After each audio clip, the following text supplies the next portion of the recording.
Hello and welcome to the notes on machine and assembly language. Who's ready to start their favorite unit of the course? How do I know it's going to be your favorite unit? Believe me, I know these things. All right, so first, there was machine language. Machine language is built into the hardware of a particular computer. Now, hardware, what do I actually mean by hardware? I mean the actual circuitry. All right, what do I mean by circuitry? Like the actual logic gates and transistors and everything else that we've been talking about. All right, so it's hard coded into the processor. So initially, humans had no choice but to write programs in machine language because other programming languages had not yet been invented. All right. You just want to be very thankful that you are sitting here in this course writing your code in Python and not in machine language. All right. Machine language is literally strings of ones and zeros. And that would be a pretty miserable way to have to write code. So, because it's built into the circuitry, because it's built into the hardware, every processor type has its own specific set of machine instructions. All right, so i.e. Intel. All right, and this is why, a Windows program can't just automatically be run on an Apple machine. All right, so the chips are going to be fundamentally different, which isn't going to allow you to kind of just take one program and run it on somebody else's hardware. All right, same thing with like gaming systems. Each of those gaming systems has a different chip or processor that may have different machine instructions. So the programs are not compatible. You can't just run it on another chip because it doesn't have the same set of options that your current chip has. Right? Each machine language instruction does only one typically very low level task. So it just does one thing, and it's usually very low level.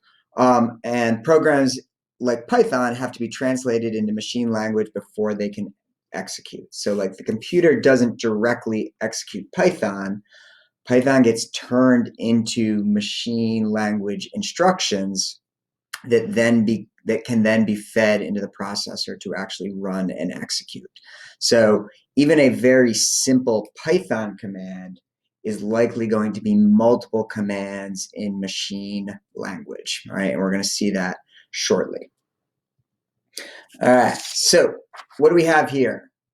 All right, this is the machine instruction set used in this course. All right, this is not an actual like Intel instruction set. It's a simplified instruction set that we're going to use to be able to teach the concepts of machine language and assembly programming without getting bogged down in too many details. So you're going to see in here, there's things like load, if we need to get stuff from memory. There's going to be things like store to put things into memory, clear, add, increment, subtract, decrement, compare, jumps. All right, we're going to use these when we start talking about if statements, input, output, and then halt is just kind of ending a program. So again, we're going to take a look at all of this in a little more detail, but this is our instruction set for our sort of made up machine.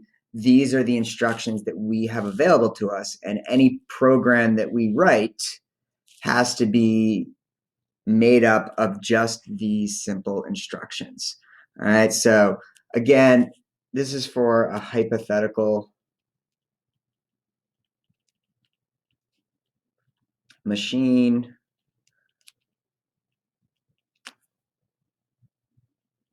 But it is similar to what an actual computer would use.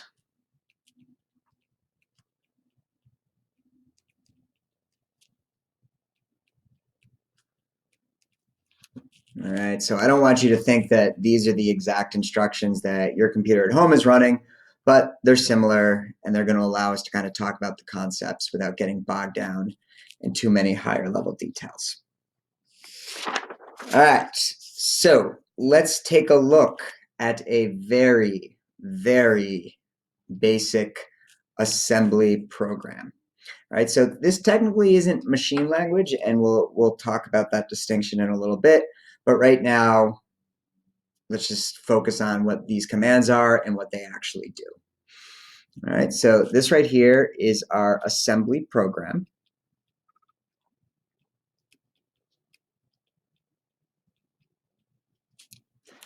All right, and it is made up of just two commands.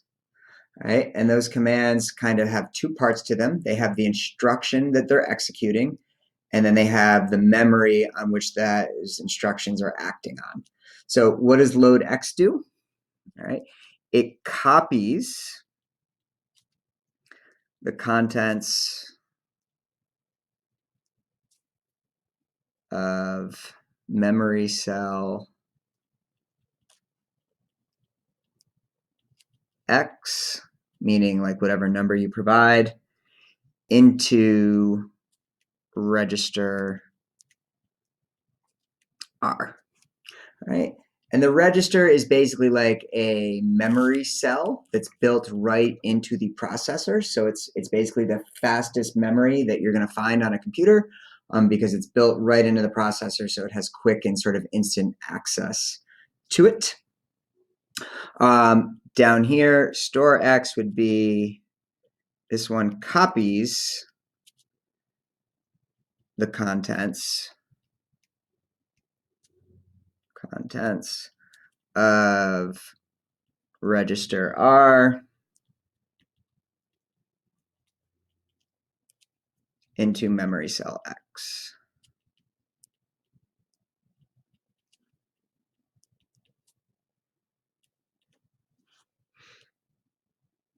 All right, and then again, I kind of already said this, but this register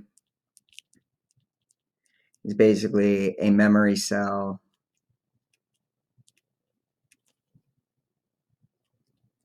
found in the CPU. All right, and because it's built into the CPU, it's super quick and super fast because it doesn't have to communicate with any other hardware in the machine. It can just do all the work it needs right there. It's almost kind of like a scratch pad to like do little calculations and stuff like that and load and manipulate data. All right, so let's see what would happen.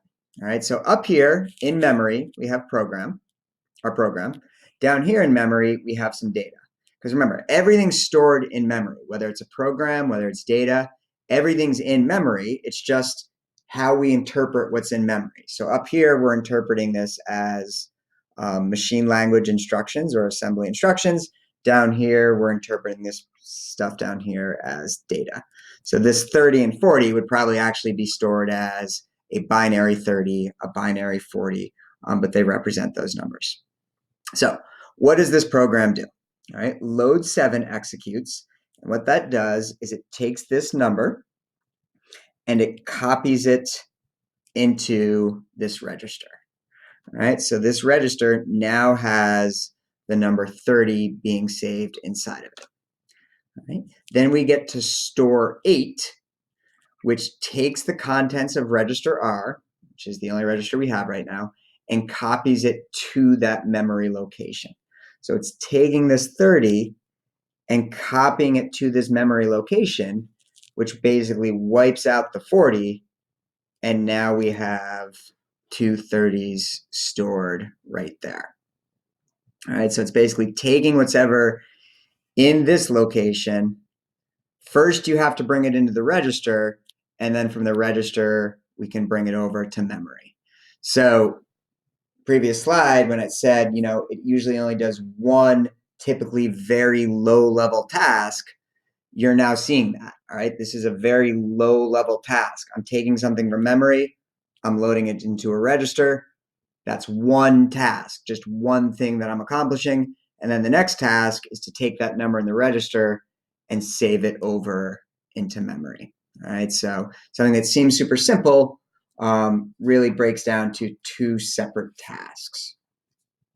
All right, let's keep going with this. let's take a look at arithmetic. All right, how do we start adding numbers and doing calculations with our new assembly programming powers? All right, so here's our program: load 7, add 8, subtract 6, store 9, and then down here in memory we have 20, 40, and 30. So again, remember, this is our program. This down here is our data. It's all in memory. It's just different things and interpreting them differently based on what they are. All right. So add X. How does add X work? All right. Adds contents of memory cell X to R. All right. Now, the nice thing about addition is that it's commutative, so you don't really have to worry about whether it's doing memory plus R or R plus memory. That is not the case for subtraction. All right. 3 minus 5 is not the same as 5 minus 3, so we're going to have to worry about the order here. All right. So subtract X subtracts the contents of memory cell X from R. So basically that means it's doing R minus X. All right? And when you're writing your program, you've got to keep that part in your head and know that it's taking what's in the register and it's subtracting what's in memory. Because if you flip that order, it's going to goof up your program. So you do have to remember kind of the direction in which this is going to go. And it's, again, taking the value in the register and subtracting what's found in memory, which is X there. So how would this program all play out? All right, well, we'd start with load 7. All right, so load 7 would take this number 40 and load it into your register. All right, so this register now has the number 40 inside of it. All right, add 8 is going to take this value in memory location 8, which is a 30, and add it to the number on your register. So 40 plus 30 is going to give us 70. All right. Then we get to subtract 6. All right. 6 is this 20 here. All right. That's what's at memory location 6 is a 20.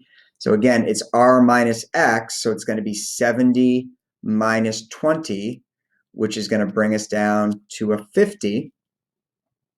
And then we're storing the number in the register at location 9. So this 50 gets stored in right here, and we end up with a 50 in our memory that wasn't there before. Okay? So main thing to remember from this slide is just that when you're doing the subtraction, it's the register minus X. So the register minus the number in memory. All right? If you flip that around, you're going to get the wrong answer. So just that's the main thing that you need to keep straight. All right. Input and output. All right. So this is going to be how, again, in our imaginary sort of program assembly language here, that we take information in from the user and then present results to the user. So in X is going to let the user input an integer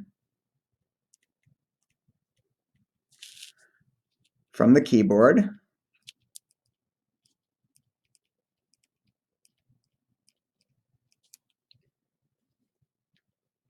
and store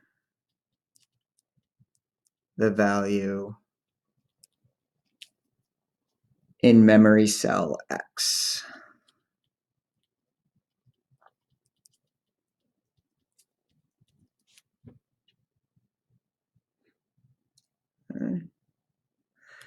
And then output, again, our imaginary computer, but this is basically going to output the value stored in memory cell.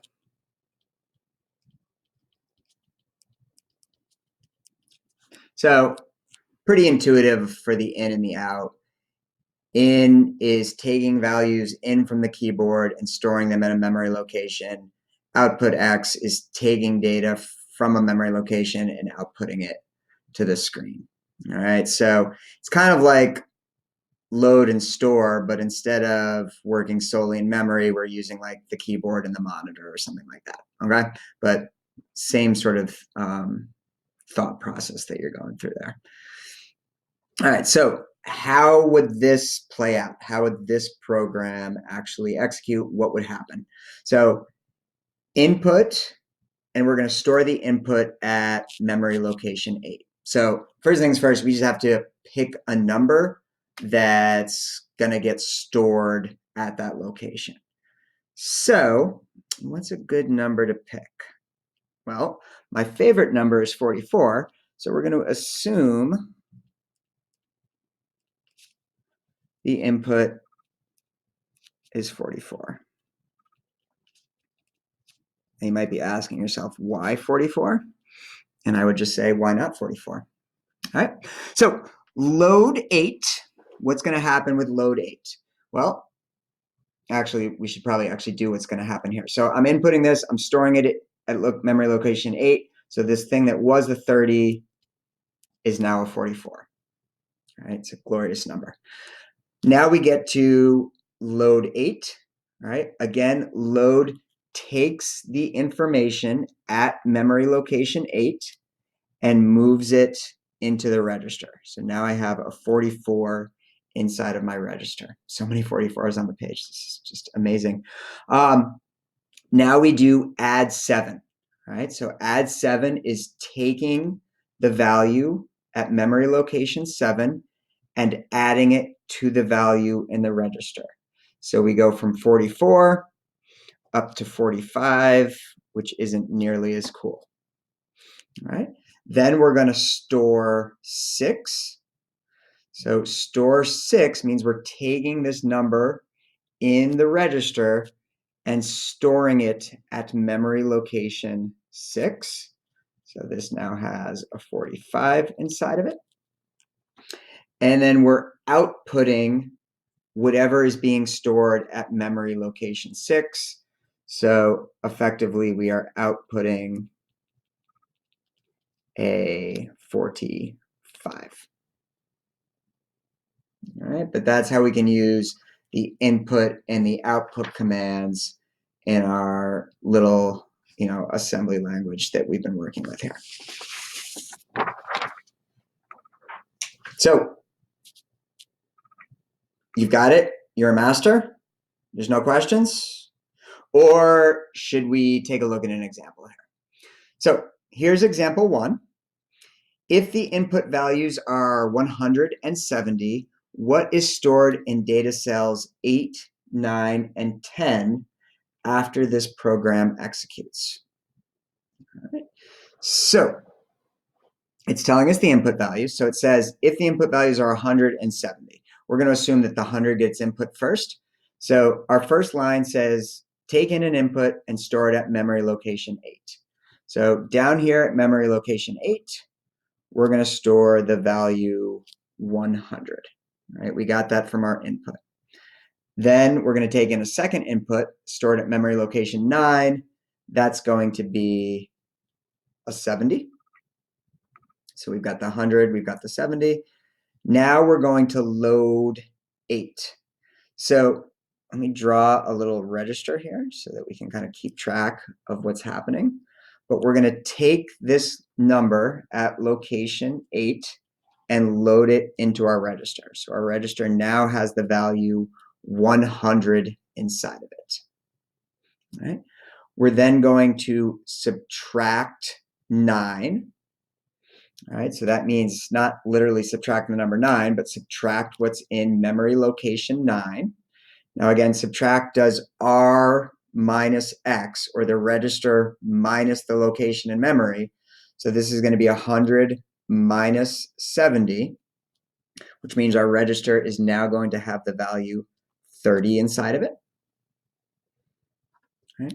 We are going to store the value in the register at memory location 8. All right, so this is going to go back to this same location. And now instead of having a 100 there, we're going to have a 30 there. All right, so we've gone away from the 100 and now we've stored a 30 on top of that. We're going to add 8. Now 8 just got changed to 30, so we're basically doing 30 plus 30, and that's going to get us to 60. We're going to add 8 again. Now it's still just 30 in memory, so now we're doing 60 plus 30. That's going to give us 90. And then the last thing we're going to do is store that in location 10. So we go over here, and now we have a 90 there. So when the program finishes executing, our memory is 30, 70, 90, and there's a 90 over there inside of our register. Okay, let's take a look at another one. Example 2, assume variables A, B, C, and D are stored in memory cells 100, 101, 102, and 103 as shown below. Write a program starting at memory cell 0 that first assigns A to the value of D, then assigns A to A the sum B plus C plus D. All right, so what is this going to look like? Let's start with the first bullet here. First assigns to A the value of D, which basically means I'm taking whatever's in D and I'm storing it inside of A. Now, if I want to store it inside of A, I first need to load the value of D into my register. All right, so I'm going to start with a load command.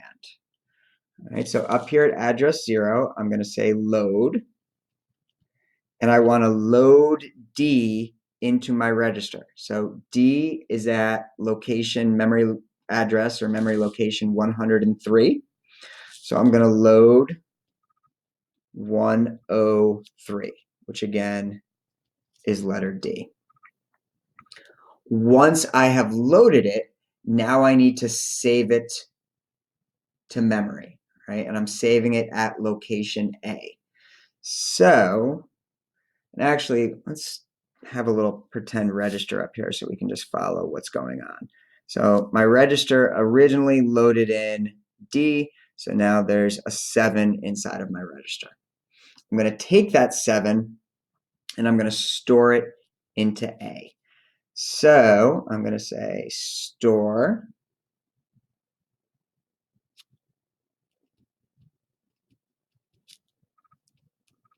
100, which is effectively A. All right, so that A is now going to have a 7 inside of it because I loaded D into the register, and then I took that value in the register and stored it into A.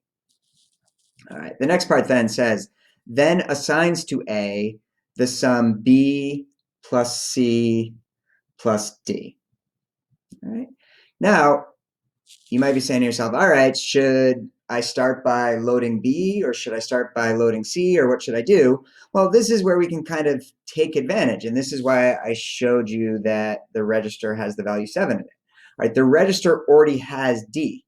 All right, so if I were to load B, I would just be erasing a value there that I need anyways. So I'm just going to go store 100, and then I'm instantly going to skip right to add B. So I'm going to go add address 101, which is B. All right, and that's going to take this value and add it to D. So I've got the 7 plus the 8, which is 15. So I've taken care of the B, I've taken care of the D. All right, the D was left over from this one right here. And now I can just add C. So I can add memory location 102, which is our C. All right, C was the value 2, so that's going to become 17. And then it says that I want to store this or assign it to A. So my last command is going to be another store. And I can store it back in spot 100, which is where A is located. So I set A to 7, and then one step later, I reset it to 17. So you might be asking yourself, why did we set it to 7? Excellent question. But it kind of shows you how we can go through some of this stuff. Now, it wouldn't have been wrong to write load B, add C, add D. It just would have meant that your program was, one instruction longer than what we have here. So I did say that, there is a difference between machine and assembly language. So what's the difference between machine and assembly language? Well, machine language is literally the ones and zeros that are being kind of stored in the computer. Assembly language is a mnemonic that we assign to those numbers. So instead of having to remember the exact string of ones and zeros that represents add, we can just say the word add, and then we have a translator or assembler, or assembler is the better name for it, not translator, that actually takes what we're writing in assembly and converts it to those ones and zeros that the machine can actually handle and process. So again, that's kind of what all this says here. Machine instructions are stored as ones and zeros. In our made-up machine language, each instruction is stored in 16 bits, 4 for the opcode and 12 for the operand. So what does that mean? Well, the opcode is the instruction.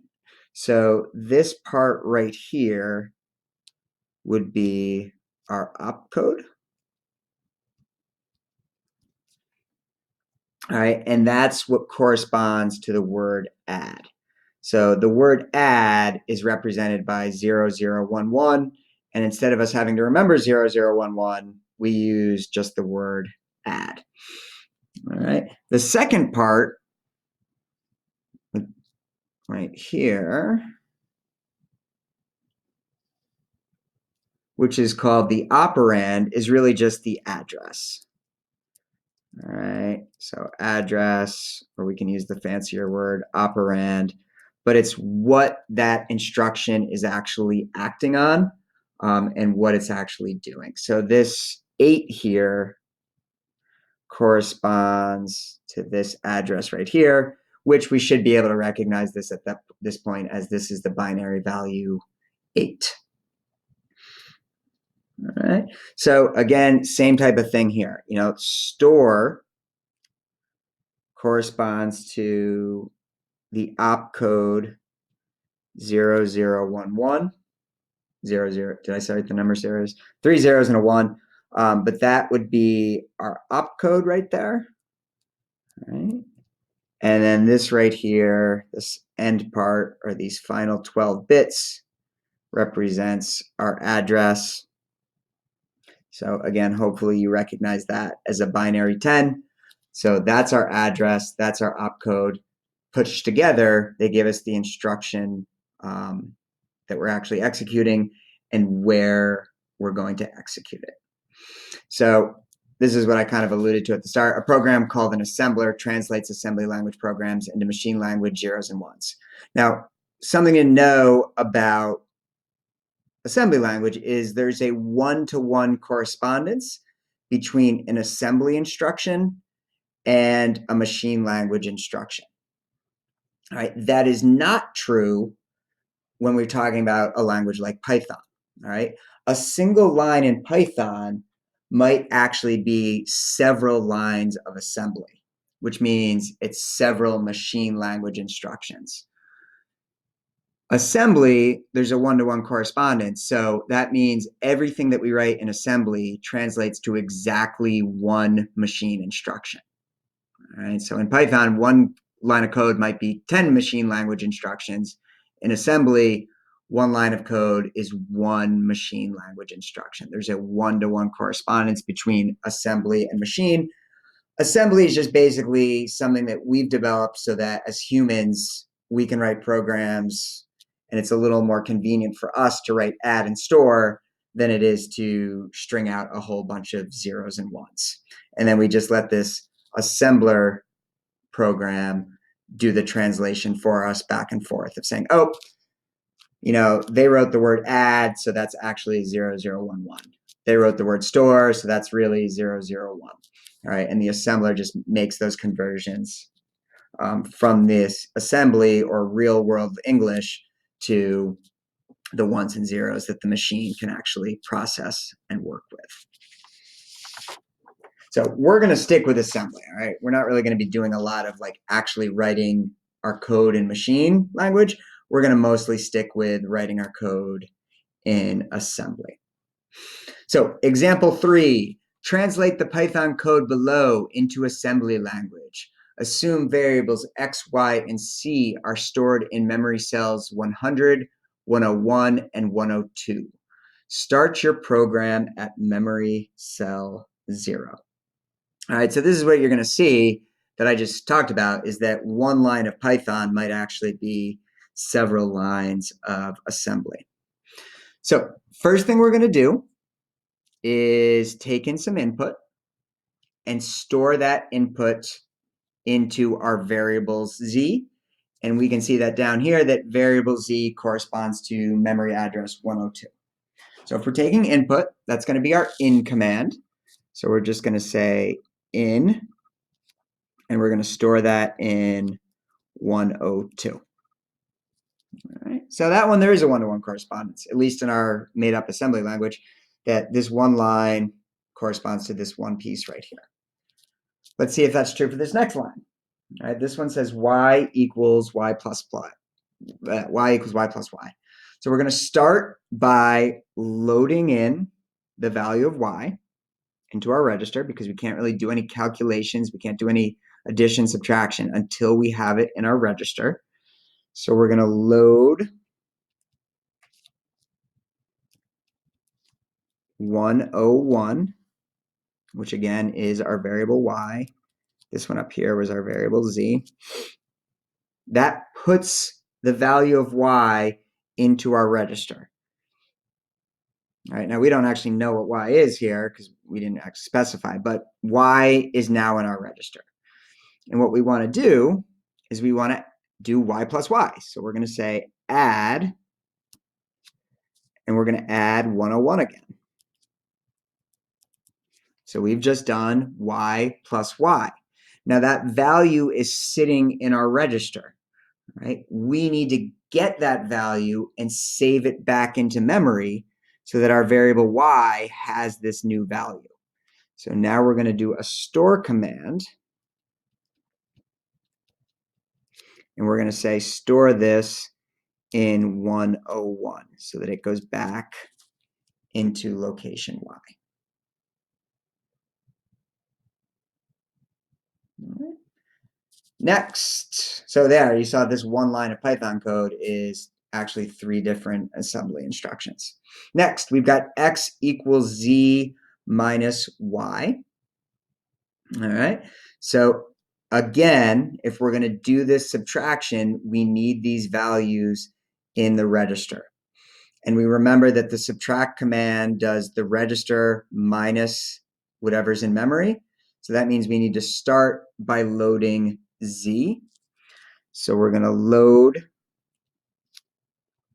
102 into the register, which is z.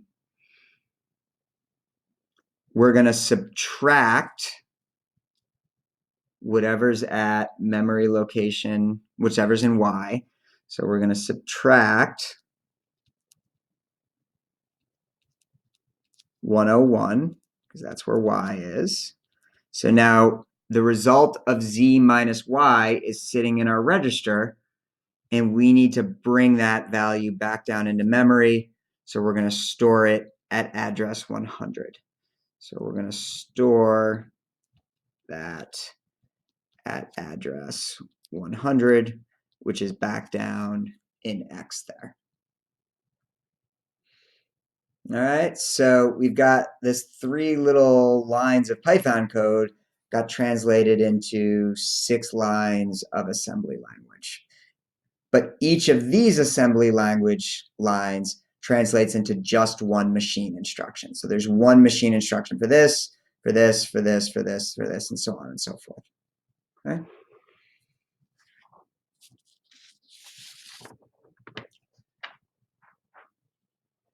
Instructions for clearing, incrementing, and decrementing.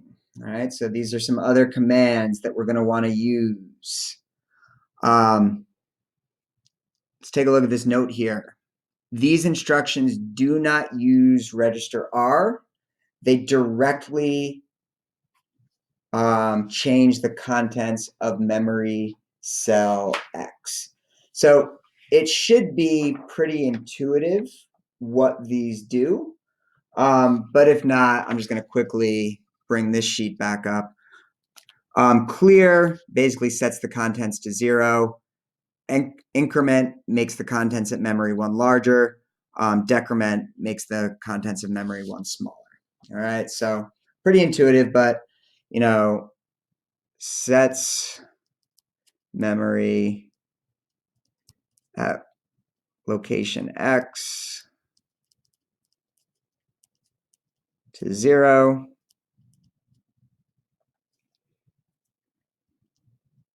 Increases the value at memory location X by 1, and then, not surprisingly, decreases the value at memory location X by 1.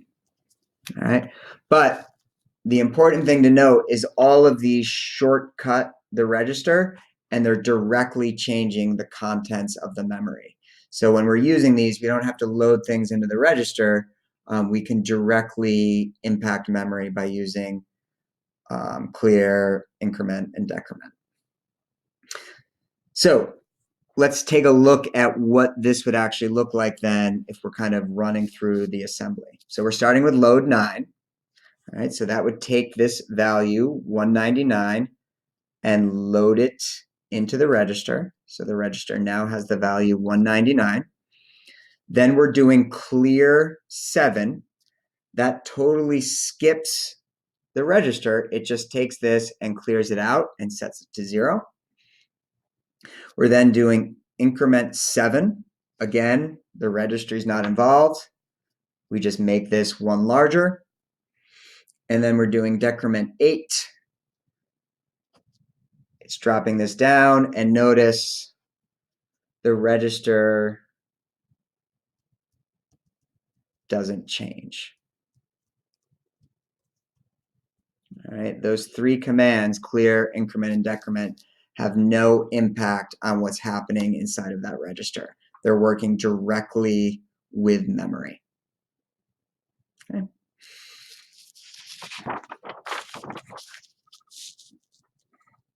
So, comparing, all right? It's hard to write a very interesting program without some sort of if statement or conditional. So if we're going to write an if statement or conditional, we need the equivalent in assembly language. All right, that's where the compare function is going to come in. All right, so what does compare X do? Not shockingly, it compares the contents of X to R.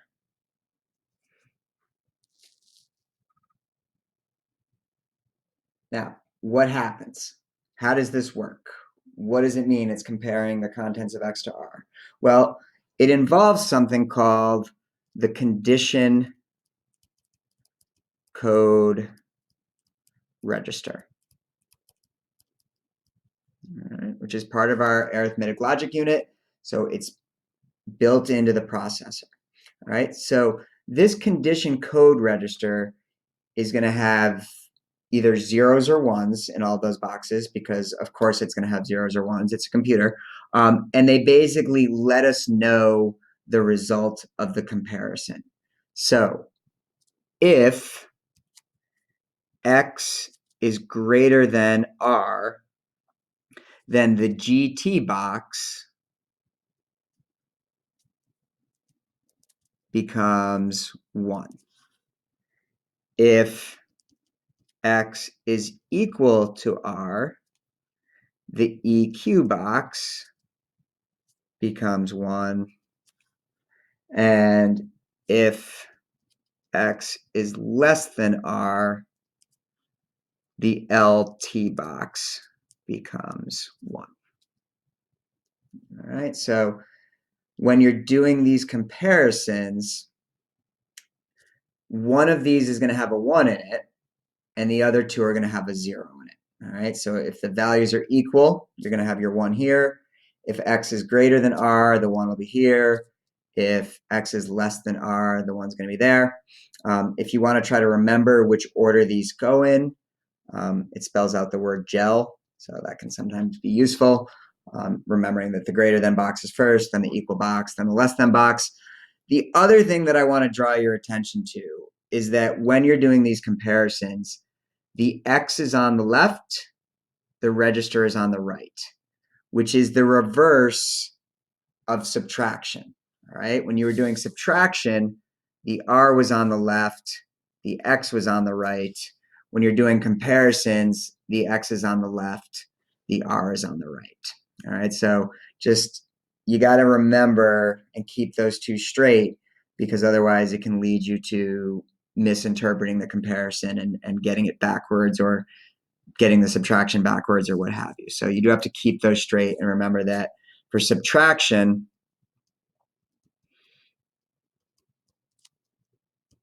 you know, the r is on the left, the x is on the right. For comparisons, it's the reverse. All right, so let's take a look at what would actually happen with this little tiny program here. So we would start by loading 8.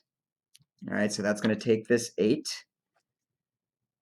Well, it's not going to take the 8. It's going to take the value at memory location 8 and stick it into the register. So that's now part of our register.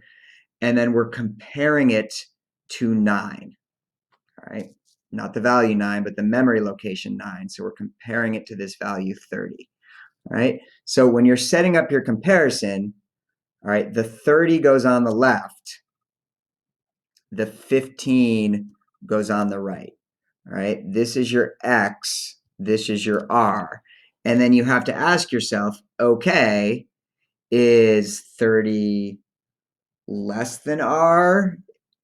Is 30 greater than r? Like, what's actually happening here? All right, so 30 is greater than 15, which implies that our GT flag is going to get the 1, the EQ flag is going to get the 0, and the LT flag is going to get the 0. All right, so again, it's important to remember that the x is going on the left, the r is going on the right, because if you flip those, you're going to end up setting the wrong flags. All right, so here we've got 30 greater than 15, so the greater than flag is being flipped.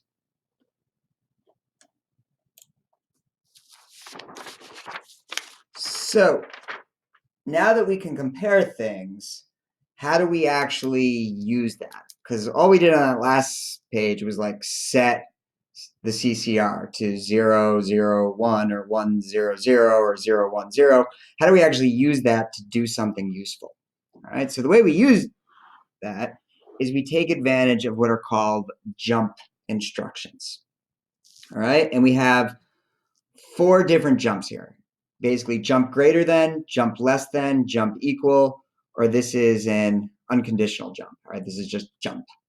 So what do these mean? All right, so This one says if GT equals 1, which basically means if the condition code register has a 1 inside of it, execution, probably should say program execution, not just execution, continues at memory cell or memory location X. Jump less than is the same exact thing, except if less than equals 1, and then everything else is the same. Execution continues at memory cell X. Not going to write that all out, just know that it's exactly the same. This is if EQ equals 1, execution continues at memory cell X, so exactly the same. And then jump X, there's no condition code at all. We just say execution continues at memory cell X. All right. So these we're looking at the condition code register, and based on what the value is, we may jump or we may not jump. This one just jumps automatically. All right, so let's see this actually play out in a real program. So we have load 8, compare 9, jump GT5. What does that all mean? So load 8, we're taking whatever's in memory location 8 and moving it over to the register. So our register now has a 15 in it. All right. We're comparing memory location 9 to the register. So remember, the X is on the left, the R is on the right. So we're comparing the 15 that we've already stored in the register to whatever's at memory location 9, which is the value 30. All right. We can see pretty clearly here that 30 is greater than 15. So when this compare instruction executes, this condition code register is going to be set to 1, 0, 0. We then get to this command that says jump greater than to 5. So if the greater than flag is 1, jump down to line 5, which it is. So we're going to jump down to this line right here, which outputs whatever's at memory location 9. So we're output a 30. And then halt means the program stops. All right. So let's take a moment and just, now that we've walked this through, kind of think about what this program does. So it loads 8 into memory. It compares it to 9. If 9 is greater than 8, it prints out 9. If this had not been true, if this flag had not been 1, we would have executed this line, and then the program would have stopped. All right, halt makes the program stop. So basically what it's doing is it's printing out the larger value of 8 or 9. It's taking a look at these two, and then it's only printing out the larger of the two. So if kind of big picture here, you know, this program outputs the larger value of cells 8 and 9. All right, so this program outputs the larger value of cells 8 and 9. It compares these two, figures out which one's bigger, and then prints out the larger of the two values. All right, so let's take a look at another one of these. Example 4. All right, what values do memory locations 100 through 103 contain after this program executes? All right, so again, we're going to walk through this line by line and sort of see what's happening. So step 1 is load 100. All right, so down here we have memory location 100. There's a 40 in it, so we're loading that into our register. We're then going to compare that to whatever's in memory location 101. Again, X goes on the left-hand side, R goes on the right-hand side.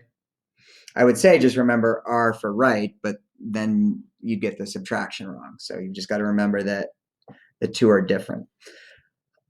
So what I'm comparing here is the 40. All right. Whoops, the 40 is in my register. That's awkward. All right, we're comparing the 40 that's inside of my register to whatever's at memory location 101, which is a 30. All right. The last time I checked, 30 is less than 40. So that means that our condition code register is going to be 0, 0, 1. This next command says jump if less than to line 7. All right, so our less than flag has been set to 1. So we're going to skip all of this code. We're going to go down to line 7, which is increment 101. Now remember, increment does not involve the register. It just goes to that location in memory and directly increases it. So that would bring it to 31. And then we're halting and stopping there. All right, so this whole load 103, add 102, store 102 totally gets skipped. It's just not part of our program, right? At least with these values in memory, right? If these values had been different, then maybe we would have executed this code and skipped the increment 101. But based on the values we had, this part gets jumped over, and we jump down to line 7 and miss all that other stuff.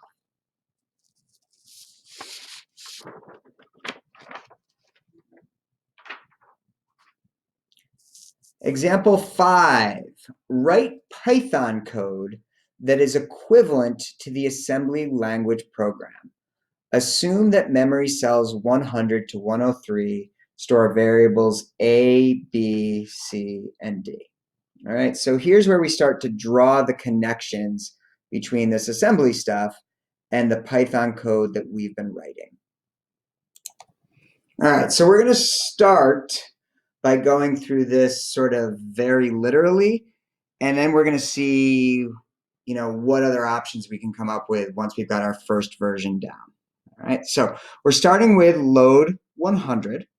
So that basically means we're loading A into the register. Then we're comparing it to whatever's in memory location 101, which is B. So basically, we've got B in memory, and we're comparing it to A, which is in the register. And again, memory's on the left, register's on the right. And then we have this command that says jump if less than. So if B is less than A, we could jump down to line 6, right, which is increment 101. Right, 101 is B, and increment means make it 1 bigger. So this is basically, let's get if B is less than A, our colon, because we're now writing in Python, indent B equals B plus 1. All right, and then the program ends. All right, if B is not less than A, then we skip this jump and we do all the remaining code. So we can kind of think of that as an else. All right, so there's our else. Now, what is this remaining code? All right, we're loading in 103, which is D. So we're putting D into our register. We're adding to it memory location 102, which is C. So basically we're doing C plus D, or D plus C. And then we're storing it in 102. All right, so 102 is memory location C. So effectively, we've got C equals D plus, sorry, C equals D plus C. All right, there we were loading D into the register. There we were adding it to memory location. We were adding memory location C to the value, and then we're storing it back in memory location C. Now notice that this increment still happens, all right? There's no halt after this, there's no jump. So we would have to write another B equals B plus 1, and then we'd reach our halt and the program would end. All right, so that's how we could like sort of literally translate it. But notice that when our Python finished here, we actually ended up writing this B equals B plus 1 twice. So really, the only thing that we was kind of like up in the air was whether or not this ran right here, right? That's the only part that was really up in the air. So even though this was a less than, we could also rethink of this as Python that said, hey, if B is greater than or equal to A, then do this line C equals D plus C. Then once our if statement ends, we can have the B equals B plus 1. All right, and we can see that those two things are equivalent. So this is sort of the more literal interpretation of what you're seeing over here, but it's effectively the same thing, and writing it in either of those ways would be totally acceptable and totally fine if you're translating it to Python. Right? This one you're kind of recognizing that, hey, this B plus 1 happens no matter what. B equals B plus 1 happens no matter what. So let's remove that from the whole conditional and just say, all right, if B greater than or equal to A is true, we run this. Otherwise, we just skip right down to this. And you should be able to recognize at this point that these two programs are effectively equivalent. All right, so let's take a look at another one. This one says, translate the Python code below into an equivalent assembly language program. So now we're going in the other direction. Assume variables A, B, C, and D are stored in memory cells 100 through 103. So our if statement is, if C is greater than or equal to D, then D equals C. Otherwise, we don't really do anything at all. So what would this look like? All right? We want to compare C and D.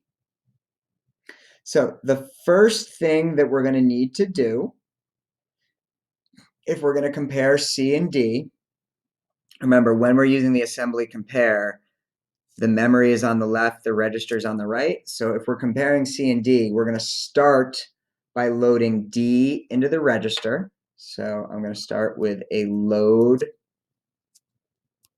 103. That has now put D into the register. I'm going to compare it with address 102, which is C. So I'm going to compare with address 102. Now, if we look at this, if C is greater than or equal to D, I want to do this code. Otherwise, I'm basically not doing anything at all. Now, here's the advice I'm going to give you when we start these, is go through and write 3 jump statements. And I'm talk about what I mean by that in a second. All right, so I'm going to start by writing them, and I'm going to write them in the same order as the condition code register. So I'm just going to go jump greater than, jump equal to, jump less than. All right, so I'm using that same gel order as the condition code register. And I'm not going to fill in the locations right yet. I'm going to just continue on and sort of write the other pieces of my program. So the other pieces of my program are potentially saving C into D. So I'm going to say, all right, let me load C, which is 102. Let me store it in D, which is 103. And then the last thing that I'm going to have at the end of my program is a halt. Right. Now, let's go back up and look at these jump statements. So in the Python, I said, hey, if C is greater than or equal to D, then run this code. Otherwise, skip right over it. So if the greater than flag is set, I want to jump to line 5.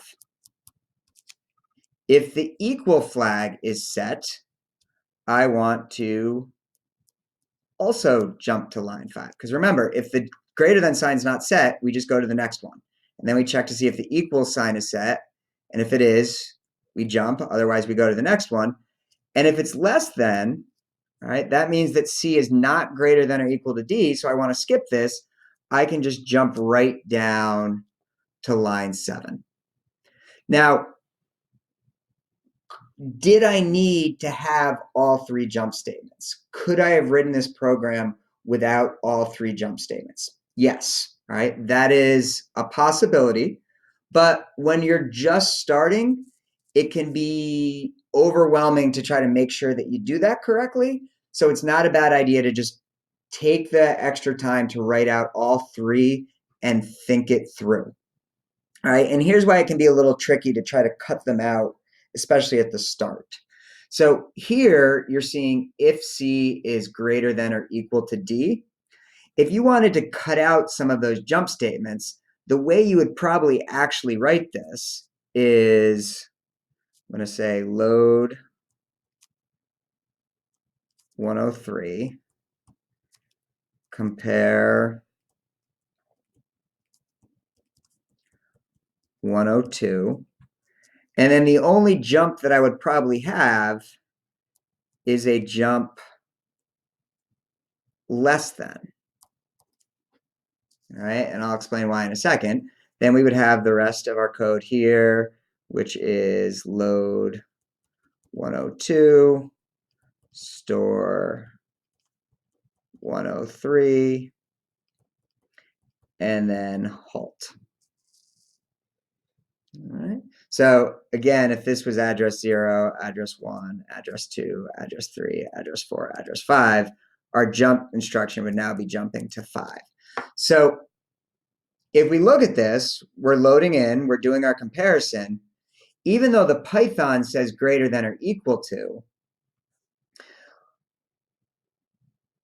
we're using a jump less than. All right, because greater than or equal to just means that we continue on. Like if greater than or equal to is true, we continue on with our program and we don't jump. All right, we only jump if it's not greater than or equal to, and we skip over that code. So it's a little backwards, especially when you're first starting off, to be like, oh, I'm seeing a greater than or equal to here, but if I want to skip that code, I actually want to jump less than, which is why when you're starting, it can be a good idea to use all 3. All right, so I'm just going to put a little note here that not required to use all 3, but also not wrong and sometimes easier.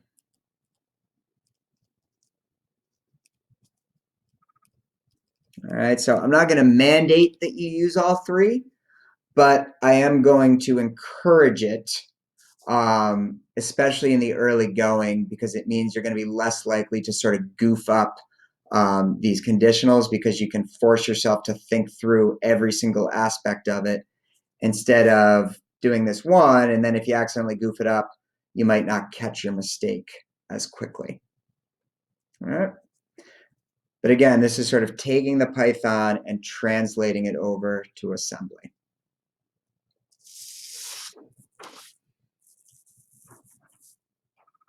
All right, let's talk about other registers on the CPU. All right, so we've already talked about some of these. The register and the condition code register. These are the ones we've already seen. All right, and these are also both found, let's just specify, in the ALU, which again is the arithmetic logic unit.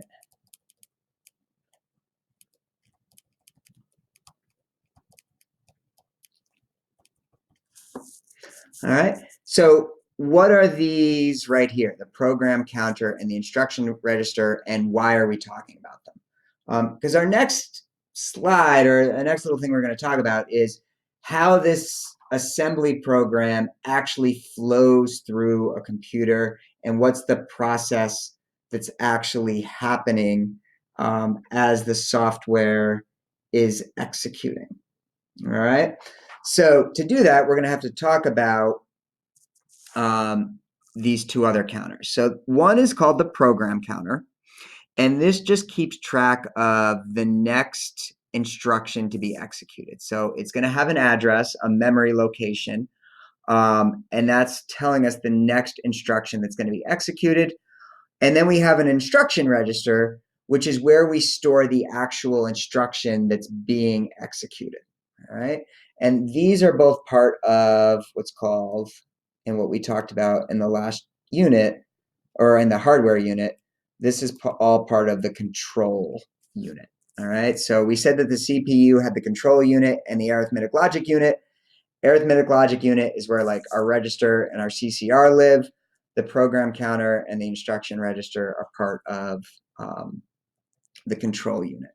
So let's see how these come into play by looking at something called the fetch execute cycle. All right. So here we have our CPU, and we're breaking it down into the control unit and the arithmetic logic unit. Here we have our memory. All right. And this line up here represents the system bus, which are basically the wires that connect memory to the CPU, so that the CPU can communicate with memory. So, fetch execute cycle. This is basically what's happening on your computer at just a really high speed. All right. When your programs execute, it's just going through this process over and over and over and over and over again. So what is the process? So we start by fetching the next instruction from memory. Well, how do we know what the next instruction from memory is? Well, that's the program counter. So for example, if the program counter had a 0 in it, that would say, okay, we are going to fetch the instruction load 7 and store that instruction in the instruction register. All right. After we store this instruction, we would then increment the program counter by 1. So again, if we're kind of numbering these things here, this happens first, this happens second, then we increment this, it goes up to 1. After we increment it, we execute the instruction. So this goes up to 1 before we actually carry out this code. So we execute the instruction, and then we go back and we repeat the process over and over and over and over again. So load 7 means load memory location 7. So now we have 2018 inside of our register. All right. The program counter is now 1. So that tells us that we go and we fetch the instruction add 8. All right. So that is our new instruction inside of our instruction register. All right. At this point, the program counter goes up by 1. So our program counter is now 2. And we execute this instruction. So again, add 8 means we're taking the value in memory location 8. We're adding it to the number in the register. So our register now has 2022 in it.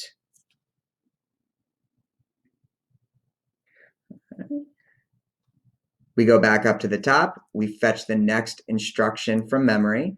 So we're fetching the instruction at memory location 2. All right, we're storing that into our instruction register. So now our instruction register says store 9, right, which means take the value in our register, store it in memory location 9. So this now gets the 2022. Okay, this got put in there. Oh, I skipped a step. Sorry about that. All right, before I actually execute the store, that's always the last part, this goes up to 3. So this goes up to 3. Then we actually execute the instruction, which takes this value and stores it into memory. All right. We go back up to the top of our cycle. We're on step 3. All right, so we're going to load in out 9. All right, our program counter is going to go up to 4. Once our program counter goes up to 4, we actually execute this instruction. So that means we're just going to output 2022. So I'm just going to write down here, output 2022. Okay. We've executed the instruction. We loop back to the top. It just keeps going again and again and again and again. All right, so we're loading instruction 4, which is halt. The program counter goes up to 5. We execute the instruction, and the program ends. So when the program ends, our program counter is actually at 5, even though our final instruction was at 4.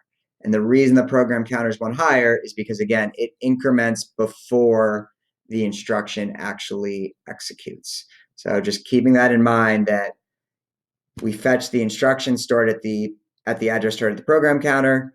We store that in the instruction register. We increment the program counter by 1, and then we execute and just repeat, repeat, repeat. All right, but this is what's actually happening inside of the processor. It's all being managed by this program counter. The instructions are being grabbed from memory and loaded into the instruction register. From there, they're executed. You know, things are happening in the arithmetic logic unit. We're interacting with memory, and things are going back and forth. And all of this is happening at sort of lightning fast speeds. All right, so let's take a look what happens when we look at this framework, but we incorporate a jump instruction. All right, so we've got the same setup here. Still have our control unit, still have our CPU with our arithmetic logic unit. All right, we still got all these here, but we're going to look at it in the context of a jump instruction. So normally the PC goes up by 1, so instructions are fetched and executed sequentially. A jump instruction, however, sets the PC to a new value, causing execution to skip over memory cells. All right, so again, going through the process, we load the program, so our program counter is at 0. 0 tells us to go and grab this instruction and store it into the IR. So we're going to store in IR, and then our program counter goes up to 1. Great. All right, we execute load 8, which takes this value of 20 and stores it in the register. All right, after that command executes, we go up here and we say, okay, now it's time to fetch the instruction at address 1. All right, so that instruction is a compare 9. Now, remember, when you're doing comparisons, X on the left, R on the right. So, well, hold on. I always jump ahead. I always forget this. I'm sorry.